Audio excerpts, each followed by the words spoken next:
alors il y a plus de puissance en vous. Il y a plus de puissance en vous que vous le croyez. Et c'est à vous de libérer cette puissance-là dans votre vie, afin que votre vie soit une vie de la manifestation de cette puissance divine dans votre vie de tous les jours. Lorsque nous lisons la Bible dans les livres de 1 Corinthiens 6, le verset 19, Paul s'adressant aux Corinthiens va leur dire, « Ne savez-vous pas que votre corps est le temple du Saint-Esprit qui est à vous ?» Alléluia, quelle bonne nouvelle. Notre corps est le temple du Saint-Esprit. Cela veut dire que le Saint-Esprit est venu faire de notre corps son habitation. Il vit en vous. Et le Saint-Esprit, c'est le Dieu tout-puissant. Il est le Dieu tout-puissant. Et ce Dieu tout-puissant-là est venu faire de votre corps son lieu d'habitation. Et il est toujours là. Il vit en vous. Donc il est venu avec toute sa puissance. Il est venu avec les dons. Il est venu dans sa totalité. Le Saint-Esprit n'est pas venu en vous en laissant une partie de lui au ciel. Il est venu dans sa plénitude dans votre vie. Que vous l'expérimentez ou non, cela est une vérité et c'est ce que la Bible nous dit. Votre corps est le temple du Saint-Esprit. Donc le Saint-Esprit est venu en vous et avec toute sa puissance. Mais c'est à vous maintenant de libérer cette puissance qui demeure en vous, afin que vraiment vous marchiez dans les divins chaque jour. Donc comment nous pouvons faire cela? C'est même Paul, par l'aide du Saint-Esprit, va nous parler dans les livres de 1 Corinthiens toujours, 1 Corinthiens 14, le verset 4. La Bible dit, celui qui parle en langue s'édifie lui-même. Il s'édifie lui-même. Dans notre émission précédente, nous avons parlé de l'importance de parler en langue et nous avons dit que celui qui parle en langue charge son esprit. Mais là, il ne s'agit pas seulement de son esprit, il s'agit même du corps, comme nous venons de lire dans 1 Corinthiens 6, 19. Donc il s'agit même de notre corps. Notre corps est l'édifice et le sanctuaire de Dieu, c'est le Saint des Saints. Parce que le Saint-Esprit est venu faire de notre corps son habitation. Dieu habite dans le Saint des Saints. Cela veut dire que notre corps aussi doit ressembler au Saint des Saints, à cet endroit-là où vraiment Dieu demeure. Et le Saint des Saints est un endroit merveilleux, c'est un endroit sans défaut, c'est un endroit complet, c'est un endroit où réside Dieu. Et le Saint-Esprit veut faire de notre corps, là, c'est Saint des Saints. Donc, notre corps est son temple. Donc, celui qui prie en langue s'édifie lui-même. Il édifie, il libère la puissance de Dieu qui demeure en lui.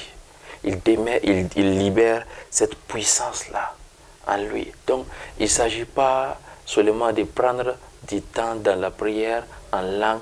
Vous pouvez le faire n'importe quel moment dans la journée, étant dans votre voiture, étant assis sur la moto, en partant quelque part, vous pouvez commencer à prier et à libérer cette puissance qui demeure en vous et vous allez voir cette manifestation, vous allez voir cette force-là qui va vraiment vous soutenir.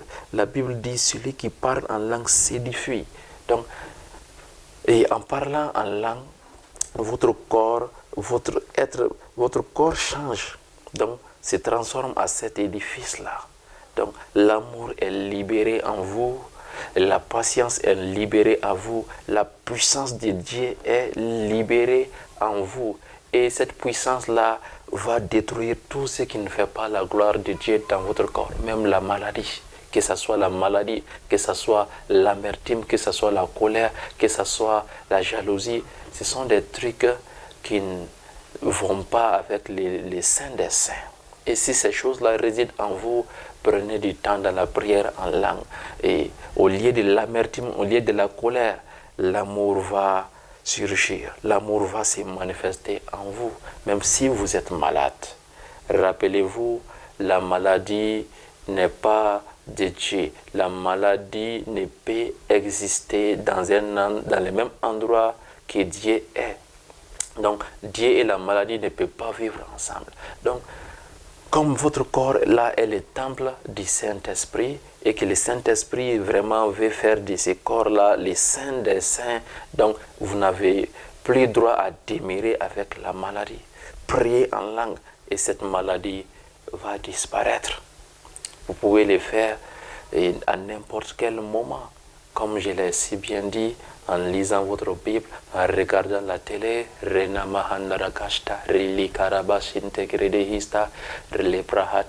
pouvez le faire en marmonnant. Donc vous n'êtes même pas obligé de parler à haute voix, seulement parler. Et cette puissance est libérée. Vous pouvez le faire à chaque moment de la journée. Vous êtes au bureau, vous êtes dans la voiture, peu importe ce que vous êtes en train de faire. Donc vous pouvez parler et rester dans cette communion-là avec Dieu et libérer la puissance de Dieu, la puissance du Saint-Esprit qui réside en vous. Et vous allez voir les choses qui vous faisaient mal auparavant, ces choses-là ne vont plus vous faire mal. Parce que l'amour va vous remplir. Vous allez être rempli de l'amour. Vous allez être rempli de la douceur, de tout ce que l'Esprit a apporté en vous. Donc ces choses-là vont se manifester et ces choses-là vont dominer.